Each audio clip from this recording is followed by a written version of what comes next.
Hello everyone, I am back with another topic. Today's topic is climate change and global warming. इससे पहले आज के topic पे हम बात करें, अगर आपको इस चैनल के बारे में कुछ नहीं पता तो आप इसका इंट्रोडक्टरी पार्ट ज़रूर देखें। आपको इस चैनल के बारे में सब कुछ पता चल जाएगा। चलिए स्टार्ट करते हैं, लेट्स बिगिन। आज का टॉपिक जैसे आप देख रहे हैं क्लाइमेट चेंज है। तो सबसे पहले हमें समझना पड़ेगा क्लाइमेट चेंज होता क्या है।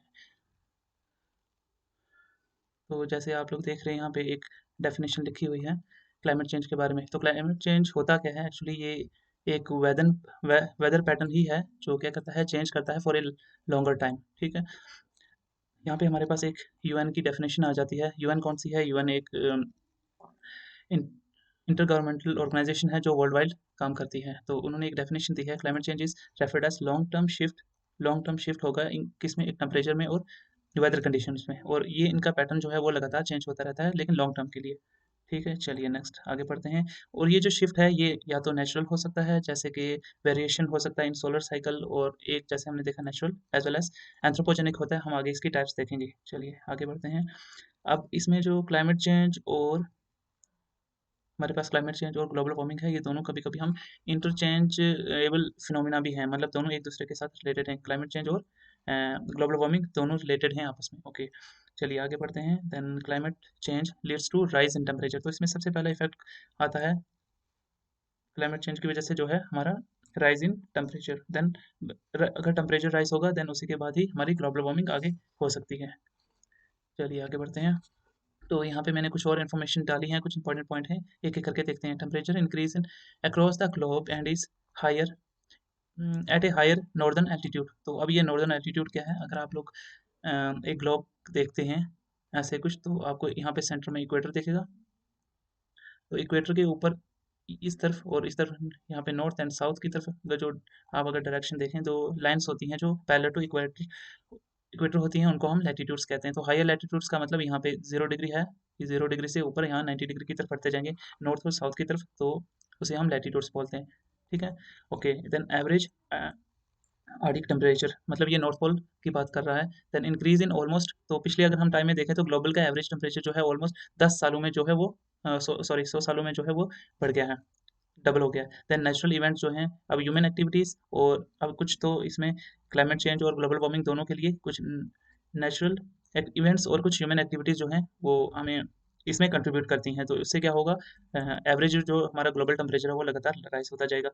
ओके, आगे चलते हैं। देन प्राइमरी, अब मेन इसमें कॉज क्या है? इसमें मेन कॉज अगर हम देखें तो ये ग्रीन हाउस गैसेस हैं। अब ग्रीन हाउस गैसेस से पहले हमें ग्रीन हाउस इफेक्ट पढ़ना पड़ेगा, तो फिर हम वो किसी नेक्स्ट अगले किसी और वीडियो में देखेंगे ग्रीन हाउस इफेक्ट। तो यहाँ पे मैंने कुछ ग्रीन हाउस गैसेस लिखे हैं, जैसे कार्बन डाइऑक्साइड, मीथेन है, नाइट्रस ऑक्साइड है, और ये हमारे फ्लोरिनेटेड गैसेस, जिसमें हाइड्रोफ्लोरो कार्बन आ जाएगा, पर फ्लोरो कार्बन है, सल्फर है, हेक्सा फ्लोरो फ्लोराइड है, देन नाइट्रोजन ट्राईफ्लोराइड है। तो ये कुछ ग्रीन हाउस गैसेस हैं। चलिए आगे चलते हैं। अच्छा, यहाँ पे हमारे पास कुछ कॉजेस आ जाएंगे क्लाइमेट चेंज की। तो यहाँ पे जैसे मैं पहले बोल रहा था, यहाँ पे कुछ ये नेचुरल कॉजेस हैं, जैसे कि हमारा सन स्पॉट एक्टिविटी, जो सन की एक्टिविटीज़ हैं उसकी वजह से, और कंटिनेंटल शिफ्ट, और उसके बाद जो है हमारा वोल्केनिक इरप्शन। इन सब से जो है ग्लोबल हमारा क्लाइमेट चेंज जो है थोड़ा-सा चेंज होता है। देन एंथ्रोपोजेनिक जैसे कि आप लोग देख रहे हैं, ये मेन मेड कॉजेज़ होते हैं, जैसे कि डिफॉरेस्टेशन आ गया, फॉसल फ्यूल की burning, then modern agriculture practices. अब हमारे पास यहाँ पे कुछ ऐसी एग्रीकल्चर प्रैक्टिसेस आ चुकी हैं जिससे हमारा ग्लोबल टेम्परेचर जो है वो लगातार राइज़ करता जा रहा है। देन उसके बाद आगे हमारा इंडस्ट्रियलाइज़ेशन एंड अर्बनाइज़ेशन, लगातार इंडस्ट्रीज़ लगाने से हमारा जो है ग्लोबल एनवायरनमेंट जो है वो लगातार चेंज हो रहा है। और अर्बनाइज़ेशन, जितने ज़्यादा लोग होंगे उससे सिटीज़ बनती जाएँगी, देन उससे क्या होगा, फॉसल फ्यूल उतना ज़्यादा हम बर्न करेंगे सिटीज़ में, और उससे क्या होगा, अल्टीमेटली हमारा जो क्लाइमेट चेंज और ग्लोबल वार्मिंग का जो है वो प्रॉब्लम्स बढ़ती जाएँगी। चलिए नेक्स्ट आगे चलते हैं। तो अब यहाँ पे हमारा क्लाइमेट चेंज के कुछ कुछ जो इंपॉर्टेंट इन्फॉर्मेशन थी वो खत्म हो गई। अब यहाँ से हमारे पास ग्लोबल वार्मिंग आती है। ठीक है, तो चलते हैं ग्लोबल वार्मिंग देखते हैं क्या होता है। तो ये ग्लोबल वार्मिंग है क्या? ग्लोबल वार्मिंग एक टाइम की हीटनेस होगी या हीट ही होगी जो हमारे पूरे ग्लोब को जो हीट कर देगी। जैसे वर्ड से लग रहा है ग्लोब, देन वार्मिंग, जब पूरा ग्लोब गर्म हो जाएगा तो हम इसे ग्लोबल वार्मिंग बोलेंगे। तो ये होती क्यों है? Increase in emission of green house gases. जैसे मैंने पहले ही बोला, ग्रीन हाउस गैसेस लगातार अगर उनकी इमिशन होती जाएंगी तो फ्रॉम ह्यूमन एक्टिविटी। अब कुछ ऐसे सोर्स हैं जिससे नेचुरली भी ये ग्रीन हाउस गैसेस निकलते हैं, जैसे वोल्केनिक इरप्शन। देन ज़्यादातर एक्टिविटीज़ जो हैं वो ह्यूमन एक्टिविटीज़ ही हैं। देन उसमें ये क्या होगा, कंटिन्यूस ये ट्रेंड जो है वो लगातार एवरेज टेम्परेचर जो है वो अर्थ का और ओशंस का वो लगातार पिछले 19 सेंचुरी से जो लगातार चलता जा रहा है, अभी 20 सेंचुरी, देन अभी जो चल रहा है अभी 21st सेंचुरी है, ठीक है। अगर हम देखें 2015 में 2015 में ग्लोबली ये जो वार्मेस्ट 2015 जो है वो सबसे गर्म साल था। 19 सेंचुरी के बाद अगर तक हम देखें, देन उसके बाद आता है ग्लोबल वार्मिंग। अब ग्लोबल वार्मिंग जो है ये जैसे हमने अब बात की, जैसे हमें क्लाइमेट चेंज के बारे में बोला, वैसे ये भी नेचुरल भी हो सकती है और ह्यूमन इंड्यूस भी हो सकती है, यानी कि इंसानों द्वारा द्वारा तेज़ किया हुआ। जैसे हम फॉरेस्ट वगैरह काट देंगे तो उससे क्या होगा, ये लगातार बढ़ते जाएंगे। और ग्लोबल वार्मिंग जैसे ये कार्बन डाइऑक्साइड इमिशन और ग्रीन हाउस गैसेस से सबसे ज़्यादा होगा। जैसे फॉसिल फ्यूल भरेंगे तो बर्न करेंगे, उससे इमिशन ज़्यादा होगी। चलिए, अब यहाँ पे कुछ और मैंने इंपॉर्टेंट पॉइंट्स लिखे हैं। जैसे ये सबसे पहले एक ये इमेज देखें आप, जैसे एक टाइम आ सकता है जैसे अर्थ पूरी जो है वो मेल्ट हो सकती है। मेल्ट होगा मतलब मोस्टली जो है यहाँ पे नॉर्थ और साउथ पोल में जो आइस कैप है हमारे, वो मेल्ट हो जाएंगे। अब यहाँ पे हम देखें, अगर ये इंडस्ट्रियल रेवोल्यूशन के बाद जो ग्लोबल टेम्परेचर है वो लगातार बढ़ता जा रहा है, ठीक है। अब वो इंक्रीज कैसे हो रहा है भाई, अभी ये 1 डिग्री और या फिर हम कह सकते हैं 2 डिग्री, ये डिग्री सेल्सियस है और ये फ़ारेनहाइट है, तो ऑलमोस्ट ऐसा टेम्परेचर जो है वो लगातार बढ़ता जा रहा है।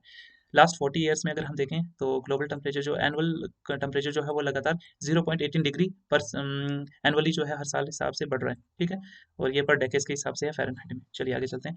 अब यहाँ पे हमारे पास आ गया impact of global warming.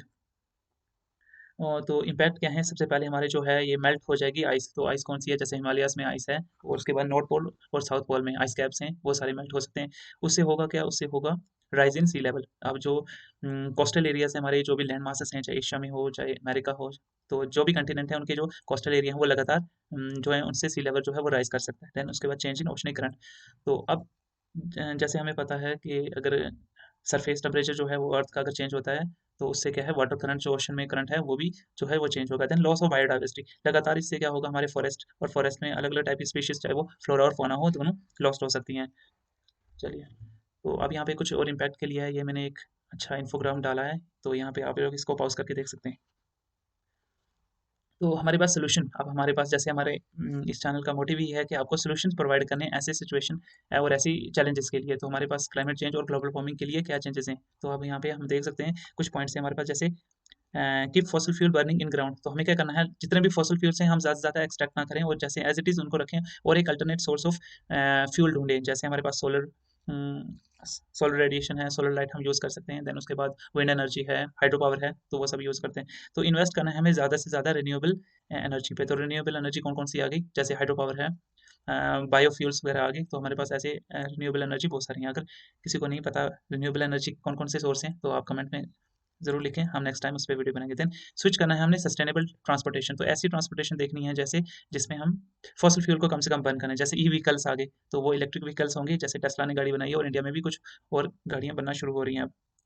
Okay, तो हम क्या कहते हैं, इम्प्रूव करना है फार्मिंग। तो हमारी क्या है, तो ऐसी ट्रेडिशनल प्रैक्टिसेस को हमने छोड़ देना है जिससे जो हमारी ज़्यादा से ज़्यादा ये इसमें इमिशन ज़्यादा से ज़्यादा हो रही है एग्रीकल्चर में, और हमें इनकरेज करना है वेजिटेरियन डाइट्स में, वेजिटेबल्स वगैरह में।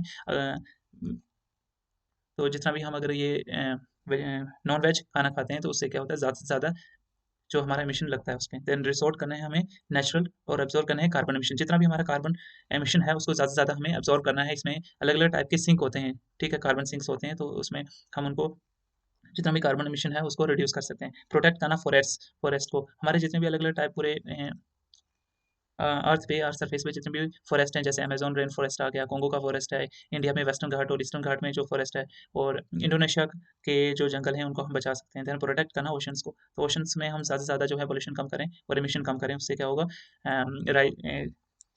ग्लोबल सी लेवल जो है वो राइज नहीं करेगा। देन रिड्यूस करना है हमें ज़्यादा से ज़्यादा पीपल की कंजप्शन, और ज़्यादा से ज़्यादा हमने जो है फॉसल फ्यूल को वेस्ट नहीं करना है। और देन हमें प्लास्टिक जैसे प्रोडक्ट्स को भी क्या करना है, रिड्यूस करना है और उनको रिसाइकिल करना है। जो अभी प्रोड्यूस हो गए उनको रिसाइकिल कर सकते हैं और ज़्यादा से ज़्यादा हम और ज़्यादा प्रोड्यूस ना करें। तो ये कोई सोल्यूशन है। चलिए आगे चलते हैं।